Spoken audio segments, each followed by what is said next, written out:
We are Adam and Kathryn, also known as Adventures of A+K. And welcome to our van.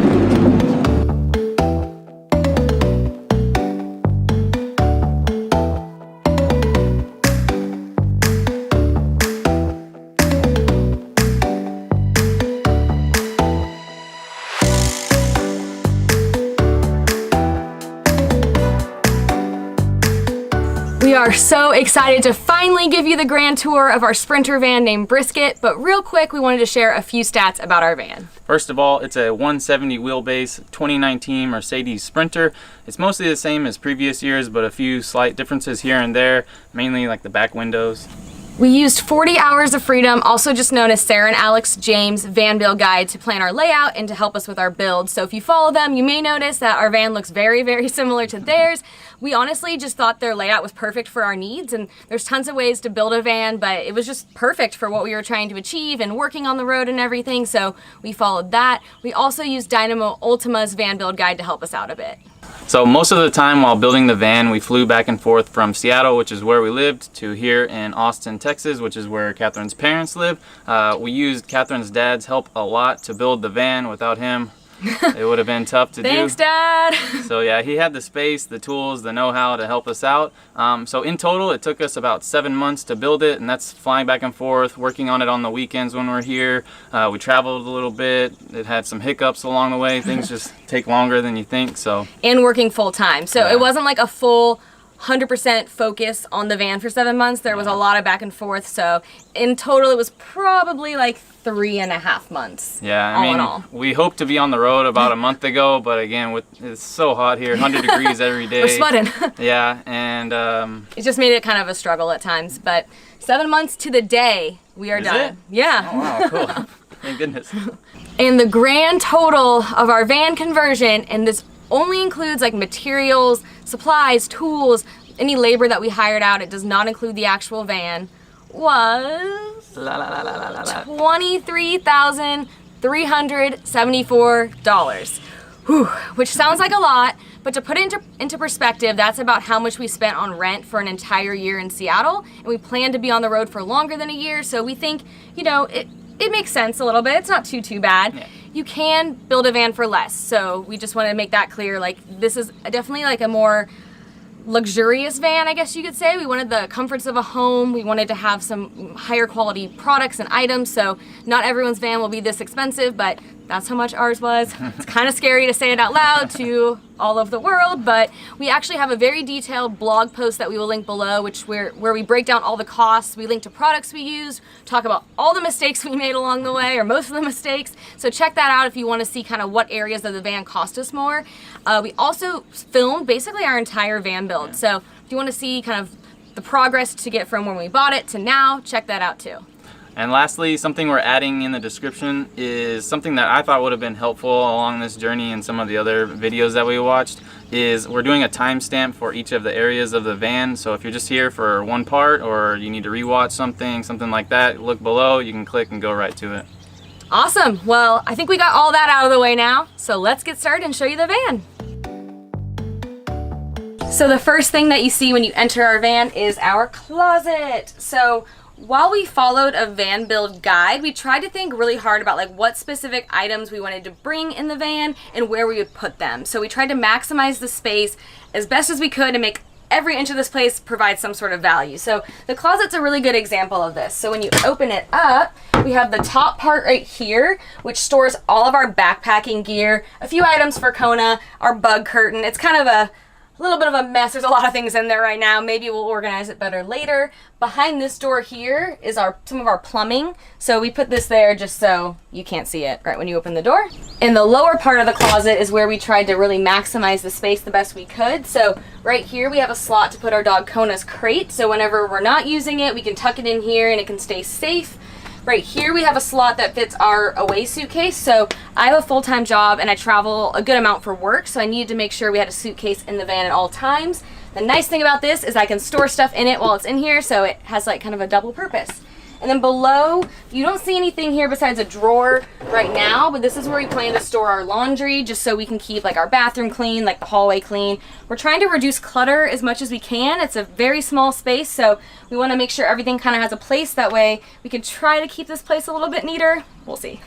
Another thing we did to give ourselves more storage is we built this headliner shelf. So in a normal Sprinter van, the ceiling goes up, like the roof goes up all the way right here in the driver area, but we built a shelf because we didn't really need all of that space, and it's a great way to store more stuff. So we have a headliner shelf, and one thing we did that we haven't seen a ton of people do, but we really wanted, was a door on here, because we want to be able to kind of throw stuff in there and not have to look super neat and kind of make our van look a little bit cleaner. So when you open this door, you will see some window covers, and then the main reason we built this was to store some of Adam's golf clubs and also our backpacking gear. So we love to backpack, and it's kind of hard to store like those massive backpacks in a small van. So this is kind of the backpacking backpack home, and then the closet stores more of the stuff that goes in the backpacks. And lastly, one thing in this area that's worth mentioning is we have like a Velcro strip right here, and then we have a blackout curtain that basically just attaches right into it. And we wanted to have the blackout curtain, even though we have window covers for the front, just to make sure we have lots of privacy at night, and if we have to stealth camp at all, to make sure no one can tell that we're in here. We also have a bug curtain that goes on the front sliding door area as well as the back doors, and we use Velcro to attach those as well. We just got those off Amazon, super cheap. They make really nice custom ones, but we were over budget, so we went the cheap route. So one of the comforts of home that we have is an S-Bar D2 heater. We installed this underneath the passenger seat. That's a pretty common location for vans. With that, we have a high altitude kit. So when we're in Colorado or a mountainous area, I think it's above 5,000 feet, you need this altitude kit so that it can work properly. So we have that. Another thing we added to the van is the Max Air fan. This is the pricier of the van fans that people get, but it has 10 speeds. It has a rain cover. It can blow out, it can blow in. In hindsight, we wish we could have placed this in the back more above us when we're sleeping, but if you think about it now, it's going to help with cooking, getting the air out from there, and also from the bathroom. We also installed 5 windows in the van. This is kind of the most intricate one. This is the T-vent window, so this is going to help with ventilation along with the fan. So you turn this here and it opens the window there. In the back, on the sides, we have 2 regular windows, and the back doors are just regular windows as well. In hindsight, again, we wish we would have added another T-vent or some kind of opening mechanism on the window, but those were about twice the price, and again, we're over budget, so.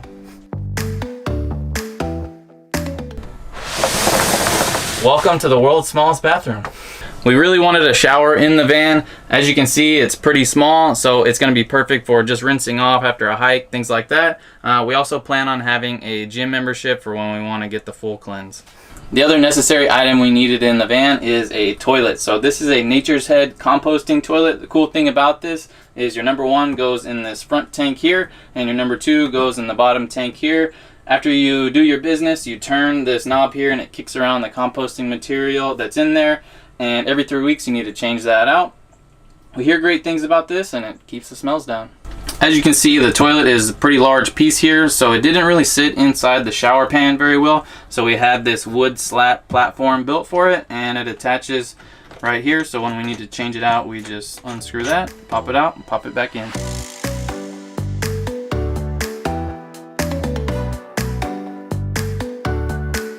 So probably my favorite part of the van is our kitchen. We love to cook and make a lot of home-cooked meals. Despite what all of our travel vlogs show, we don't eat out all the time. We actually cook most of our meals in. So having a kitchen that had enough space to prep food, cook food, as well as store food was really important to us. So the first thing we have right here is our sink and our faucet. We have a farmhouse style sink as well as this like really beautiful black faucet. And what I love about this is that the door's right here and it opens so we can, do dishes while looking out. That might be like the most fun way to do dishes. I don't know.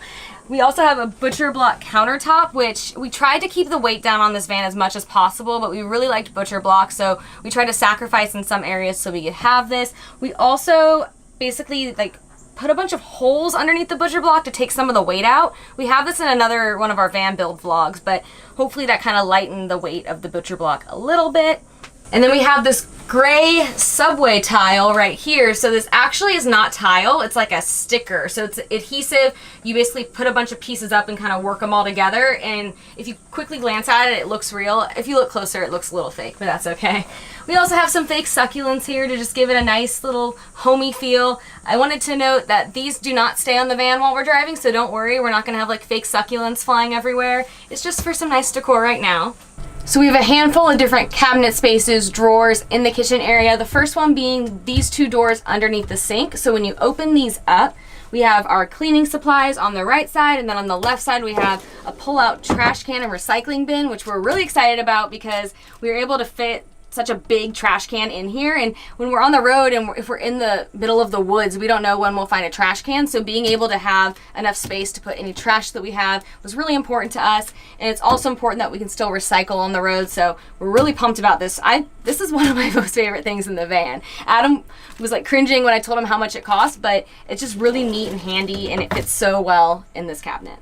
And then in this cabinet is where we're kind of storing all of our cooking supplies. So in this first drawer right here, we have some spices. We have like a little zoodle maker, our measuring cups. And then in this drawer, we have like our bowls, some like Ziplocs, some cutting boards. In this space right here, we have our plates. We have like our pour over for our coffee, some Tupperware, and then at the bottom is where we're storing our 2 induction stovetops. So as you may have noticed, we did not put like stovetops in the counter space, and that's just because we wanted to have as much counter space as possible. So sometimes we may need to use both stovetops if we're cooking boiling water and also cooking veggies. Other times we might just use one. So we wanted to have the flexibility to be able to put the stovetops on the counter whenever we need them, because some days we may not even need stovetops. So they do take a lot of power, so we're gonna have to be really conscious of that. But the nice thing about the induction stovetops is they heat up really fast and they work super well. And then above our refrigerator, we have our silverware drawer, which has obviously our silverware as well as some knives, some spoons, some spatulas, all that fun stuff. One thing we haven't mentioned yet is that we're using these latches to keep all of our doors from opening. So we have these latches that we'll link below, and they're working really great so far every time we've driven the van, where nothing's flying open, keeps everything nice and safe. We also have like a shelf liner in these drawers so things don't slide around as much. And probably the most important part of our kitchen is our refrigerator. So we have an isotherm refrigerator, and it's 4.6 cubic feet. And it's probably one of the largest fridges we could buy for this van. And that was important to us because, like we said, we like to cook a lot and we don't want to have to run to the grocery store every day, especially if we're kind of camping out somewhere more remote. So when you open it up, we have some spots for waters, lots of spots. So we have a lot of storage in here. We have a little freezer. We actually chose a fridge with the smallest freezer we could find because we don't tend to freeze much stuff, but we love it. We think it's gonna store a lot of good stuff for us. So this is our nice dresser. It has 3 giant drawers. So this top drawer is mostly my clothes here. Second drawer is Kathryn's drawer. Hers looks a little more organized than mine. And then this one's kind of a hodgepodge drawer. We have our vacuum, some of our shoes. These are our shower towels, and just some hodgepodge things. We also added butcher block to the top of the dresser just because it looks nice, and it's also another kitchen prep space here. So right here we have another beautiful fake succulent. Add a little homey flair. This is our Simply Safe. This is the alarm system for the van. It comes with a bunch of other pieces, so camera, so when we leave Kona in here, at times running into the grocery store or something like that. It has a freeze sensor, which also includes a temperature sensor, so if it's too hot or too cold. There's a motion sensor, also a glass breaking sensor, and then comes with the keypad to control it all. It was really important for us to have some kind of security system in the van, so when we're out hiking in the grocery store, coffee shop, things like that, we can keep an eye on the van and know that it's safe. Above our dresser, we have an upper cabinet here. Opens up, we got the latches on there. Got some toiletries. This is a random spot for it, but that's a backpacking lantern, toilet paper. Another random spot for our coffee grinder. And here's some of the Simply Safe stuff. And then this is also our WeBoost, which is a cell phone signal booster. So hopefully when we're out in the mountains, we can still get some signal if we need to work, be on the internet, things like that. One other thing to mention about the WeBoost is that we have 2 different hotspot options to connect to. So we have a AT&T unlimited data plan on our phones, and it's not technically unlimited. They do throttle it, but we do have an unlimited amount of data. It just may be slow at times. We also got a Verizon Jetpack because we hear Verizon's the best in more remote areas. So we have 2 different providers that we can connect to in the van for internet, so hopefully wherever we are we'll at least have one of them. Also, our Simply Safe has to always be connected to Wi-Fi, so it has basically cellular service in it, and I believe it's T-Mobile, but then we will also always have it connected to our Verizon hotspot, which will just stay in the van. So we needed that to make sure we can always run our cameras and check in on stuff when we're away. We do hear it will suck the data out of this really fast, so we'll probably be camping out of places with Wi-Fi or going to coffee shops to make sure we always have internet service. And then above the kitchen, we have another upper cabinet. This is our control panel for all of our electronics. So as you can see, we have these switches here. This is the cold water pump, hot water, our tank monitor, which is this thing right here. And then this lets out our gray water from under the van. This is the battery monitor, tells you how much voltage, percent of the batteries. This is the thermostat for the heater. And then moving on to the right, you have, these are way too many coffee filters, and then some other kitchen things. These are all the manuals for the electrical things. And then this is the solar charge controller that takes the solar energy from the panels on the roof and charges the batteries. And now for our office, dining room, and bedroom, all in one. So we chose the layout of not having a permanent bed for a couple of reasons. So one, we don't have bikes or anything, so we didn't need that garage space that most people put underneath their higher up bed. We also just liked how open it felt to have windows and like the headspace to kind of walk around the van. It just made it feel a little bit more spacious and bigger to us. Also, we both have full-time jobs, so I have a 100% remote full-time corporate job that I can work from anywhere, so I'm gonna work from the van. And then Adam has his own web design business, so we are both working at least 40 hours a week, and to save money at coffee shops, we thought it would make more sense to have a workspace in the van so we can work here all day long if we want to. And we have this pretty large table to work from. It's a huge table. Yeah, it's a pretty good sized table. So this will be our desk and also where we eat our meals. And the nice thing is it's on a lagoon pedestal, so it can go back and forth and up and down, and so it's flexible, it moves around. We're not just like trapped in this space. And then at night, this turns into our bedroom. So it's really easy to convert from our daytime workspace to our bed. We just take the table off the lagoon pedestal. The pedestal comes off the bracket there, and we keep it in the dresser here. And then we lower the table onto, there is a lip edge around the edge of the benches here. Lower it there. Then we fill in, there's an empty space here with this part here. And then we push in the cushions and they fit perfectly.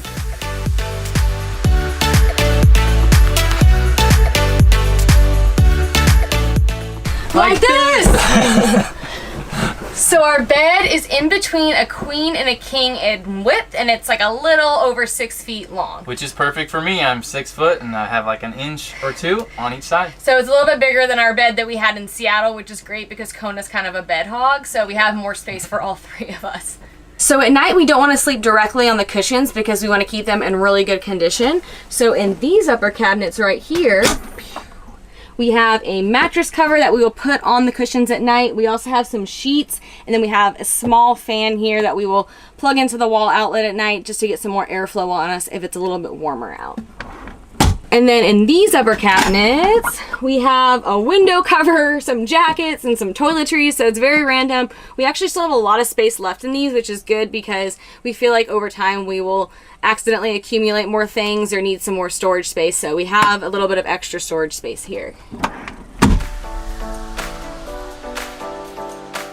So for our electrical, we have a 3,000 watt inverter. We have 2 100 amp hour lithium batteries that are charged by our solar panels on the roof, which we'll cover in a bit. And we're adding a third 100 amp hour battery because with our fridge and our inverter, we're right on the edge of needing more battery power. Another battery charging option we have with the solar is we have our batteries hooked up to our alternator, so as we drive, it can charge the batteries.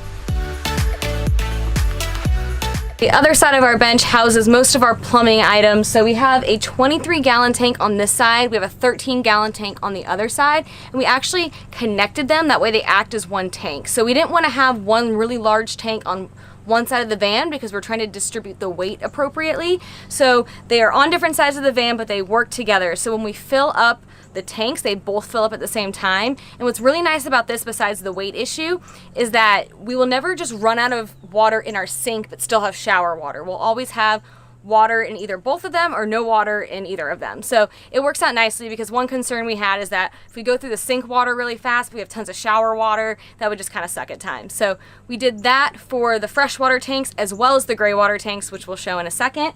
And then we also have a 2.5 gallon hot water heater in here. So we have hot water in our sink as well as in our shower. We're holding it down with some bungee cords right now, but we're making a more permanent solution. That way it doesn't wobble as we drive. So just like the freshwater tanks, we have 2 gray water tanks underneath here, and we connected them. So there's one spot underneath the van that was a really good fit for a gray water tank, but to put a really large one in there, it would hang down a bit. So instead we did 2 smaller ones and connected them. That way they act as one gray water tank. We can store more water by having 2 smaller ones, and then we can empty them both at the same time. And to empty them, you just flip this switch and then water comes out. And we did this so we don't have to always go underneath the van to empty it. It just makes our life a little bit easier. And in the back, we have this awesome tailgate that covers the back under the benches. So just pull the handle here, it opens up. And on the left side, we have a hose that will fill up our water tanks. So we plug that in and it fills up both at the same time. In the middle here, we like to exercise, work out, so we wanted to have some gym equipment with us on the road. So these are some adjustable dumbbells. Yes, they're heavy. Yes, it might add some weight to it, but we weighed the van after everything's done and complete, and we are under the payload a decent amount, so we thought, hey, let's bring them. We also have these are TRX type straps and then some bands, so we've got our own little home gym here. And last but not least, our roof. So we added this aluminous ladder so we can get to the roof a lot easier, and we just think it looks pretty cool.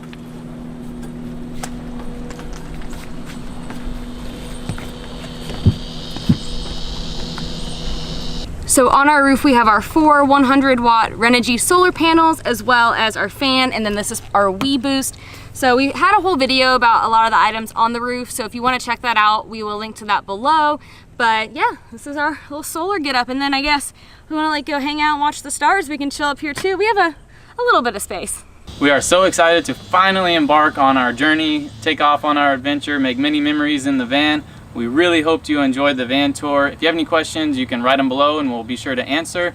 We also linked most of the products that we used below, but if you want a breakdown of all the costs, go to our blog on our website. And a big thank you to everyone who encouraged and supported us along the way on the build. Yeah, as those who've been following for a while know, it's been a really hard journey, so we really appreciate everyone who sent us a lot of encouragement. We are so happy to finally be done. And real quick before we go, we wanted to set expectations of what you can expect from our channel moving forward now that the van's done.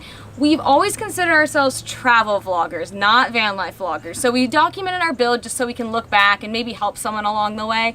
And it's a big part of our story, but we do not plan to post a lot of van specific vlogs in the future. We plan to instead keep on sharing all of our travels, where we like to eat when we travel, coffee shops, things to do, all the stuff that we've been doing in like our Italy, Mexico City, Pacific Northwest videos. So for those of you who've been following for a while, don't worry, the taco, ice cream, coffee content is not going away. No. We will mention the van, of course, probably in every vlog in some way, because it's part of how we're traveling now, but we really want to share like the adventures and kind of mini travel guides to destinations, not just about the van. So we wanted to make that clear just so everyone knows what to expect moving forward, but we are pumped to hit the road. So excited. We cannot wait to share our van adventures in North America as well as our non-van adventures abroad. So we will see you on the road.